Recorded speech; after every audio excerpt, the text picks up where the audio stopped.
ఆ ర్యాంక్ కాకపోయినా కూడా చక్కగా ఫస్ట్ క్లాస్లో పాస్ అయినటువంటి పిల్లలు ఉంటారు, ఫెయిల్ అయినటువంటి పిల్లలు కూడా ఉంటారు. అంటే ఒకే తరగతిలో వండుకుంటూ అంటే ఈ విధమైనటువంటి వేరియేషన్ని ఏ విధంగా చూడొచ్చు? ఎందుకంటే చెప్పే విధానం ఒకటే, మళ్ళీ ఇప్పుడున్నటువంటి చెప్పే విధానం చూసుకున్నట్లయితే స్కూల్స్ కూడా చాలా మారాయని చెప్పుకోవచ్చు. గ్రేడ్ వైజ్గా డివైడ్ చేసి కూడా వాళ్ళకి చదువులు చెప్తున్నారు. అది ఎంతవరకు కరెక్ట్ అంటారు? అండ్ గ్రేడ్ వైజ్ డివైడ్ చేయడం వల్ల వీళ్ళ మీద ఎక్కువ కాన్సన్ట్రేషన్ పెడుతున్నారు కదా, దాన్ని మీరు ఎలా చూస్తారు? ఇక్కడ ఏం జరుగుతుందంటే మనకి ప్రభుత్వ పాఠశాలలు, ప్రైవేటు పాఠశాలలు, గవర్నమెంట్ పాఠశాలలో మనకున్న అపోహ ఏంటంటే వాళ్ళు సరిగా పాఠాలు చెప్పరు, ఏదో ఆడుకుంటారు అంటుంటారు. కానీ గవర్నమెంట్ పాఠశాలలో బ్రహ్మాండంగా పాఠం చెప్తారు. మీరు అన్నట్టుగా తరగతి గదిలో పాఠం చెప్పే మాస్టారు అందరు పిల్లలు బ్రహ్మాండంగా మంచి మార్కులు పొందాలని పాఠం చెప్తారు. వినేవాడు లిజనింగ్ స్కిల్స్ సరిగా లేనప్పుడు 4 రకాల స్కిల్స్ ఉంటాయి. పిల్లలు అంటే చదువులో బాగా ఎదగడానికి ఒక 4 స్కిల్స్ ఉంటాయి. ఇవి అమ్మా నాన్నకు కూడా తెలియాలి. సో దాన్ని మనం LSRWగా చెప్తాం అనమాట. అంటే మొదటిది లిజనింగ్ స్కిల్, రెండవది స్పీకింగ్ స్కిల్స్, మూడవది రైటింగ్ స్కిల్స్, తర్వాత రీడింగ్ స్కిల్. ఈ 4 ఉంటాయి ప్రతి వ్యక్తి. కొందరు పిల్లలు బ్రహ్మాండంగా రాస్తారు, అప్పచెప్పలేరు. కొందరు బాగా అప్పచెప్తారు, బాగా రాయలేరు. కొందరు బాగా వింటారు, వాడు ఎగ్జామ్స్లో బ్రహ్మాండంగా రాస్తాడు, మిగిలిన ఏమీ చేయడు.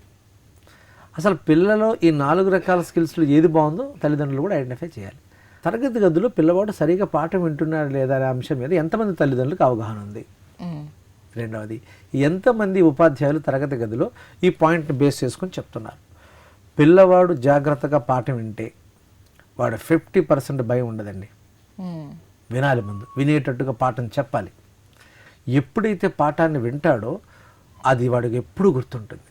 అందుకే చూడండి, విన్న పాఠాన్ని ఇంటికి వెళ్ళిన తర్వాత మళ్ళీ ఒకసారి చదవాలి, మళ్ళీ దీన్ని మళ్ళీ మీరు హోంవర్క్ చేయాలి, చేసిన దాన్ని మళ్ళీ చదివి రేపు అప్పచెప్పాలి. అంటే విన్నది, చూస్తూ విన్నది, వ్రాసింది, ఇంటి దగ్గర మళ్ళీ వాడు మళ్ళీ చదివింది, రేపు మళ్ళీ మనకు తీసుకొచ్చి అప్పచెప్తాడు. అంటే ఎన్ని జరిగాయండి?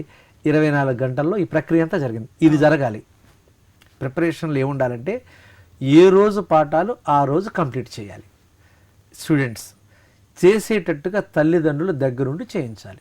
ఇప్పుడు మనకేమవుతుందంటే మనకు ఒక 25 ఏళ్ల క్రితం ఉన్నటువంటి ఇంట్లో ఉన్న పరిస్థితులు ఇప్పుడు వేరు. మనకు రేడియో ఉండేది, రేడియో అక్కడ ఉండేది, రేడియోలో సంబంధించిన కార్యక్రమాలు జాగ్రత్తగా మనం వింటూ ఉండేవాళ్ళం. అంటే రేడియో మన దగ్గరికి రాదు కానీ రేడియోలో ప్రోగ్రామ్స్ మనం వింటూ ఉండేవాళ్ళం. ఇప్పుడు టీవీ ఉంది కదా, టీవీ దగ్గరికి మనం వెళ్ళి కూర్చుంటాం. సో మనకు ఎంటర్టైన్మెంట్ కావాలి. చక్కగా ఏంటంటే ఈ పరీక్షల సమయాల్లో మాత్రం నాట్ ఓన్లీ ఎగ్జామినేషన్స్ అండి, ఎప్పుడైనా సరే పిల్లలు హోంవర్క్ చేయించేటప్పుడు వాళ్ళతో 1 అవర్ 1.5 అవర్ చేస్తున్నప్పుడు ఏది ఏవైనప్పటికీ మనం టీవీని కొద్దిసేపు పక్కన పెట్టి ముందు వీళ్ళకి టైం కేటాయించాలి. చక్కగా వీళ్ళని చేత చదివించడం, రాయించడం చేసిన తర్వాత ఇప్పుడు మనకు అదృష్టం ఏంటంటే ప్రతిదాన్ని మళ్ళీ చూడొచ్చు. ఇది మిస్ అయిపోతే, ఈ సీరియల్ మిస్ అయిపోతే, ఎపిసోడ్ మిస్ అయిపోతే అనే సమస్య ఏమైనా ఉందంటారా? లేదు, ఎప్పుడైనా చూడొచ్చు కదా. ఆ టైంలో చూడాల్సిన రూల్ లేదు. ప్రతిదీ మళ్ళీ చూసే అవకాశం మనకు ఉంది కనుక అమ్మా నాన్నలు, తల్లిదండ్రులు, నేను వాళ్ళందరికీ నా అభ్యర్థన ఏంటంటే ప్రతిరోజు మీరు ట్యూషన్కి పంపించిన, ట్యూషన్ నుంచి వచ్చిన తర్వాత అయినా 1 గంట, గంటన్నర, అట్లీస్ట్ 1 అవర్ వాళ్ళు ఈరోజు ఏం చదువుకున్నారు, ఏం నేర్పారు, హోంవర్క్ చేశారు లేదా, డైరీలో ఒకసారి చెక్ చేయడం, అన్నిటి గురించి ఒకసారి అడగడం.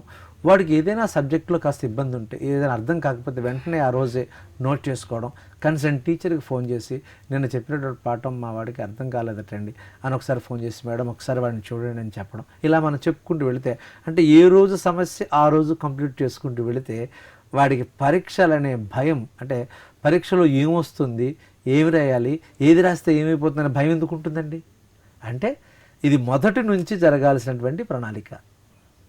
నేను అందుకే ప్రారంభంలో చెప్తాను అందరికి కూడా, దయించి డే 1 నుంచి కూడా తల్లిదండ్రులు, ఉపాధ్యాయులు గుర్తుపెట్టుకోవాల్సింది ఏంటంటే వాడు అప్డేట్లో ఉన్నాడా లేదా, పాఠం సరిగా వింటున్నాడా లేదా, హోంవర్క్ పర్ఫెక్ట్గా చేస్తున్నాడా లేదా, ఇవన్నీ ఎప్పటికప్పుడు అప్డేట్ చేసుకోవాల్సిన బాధ్యత ఇటు ఉపాధ్యాయులది, యాజమాన్యాన్ని, ఇంటి దగ్గర తల్లిదండ్రులు.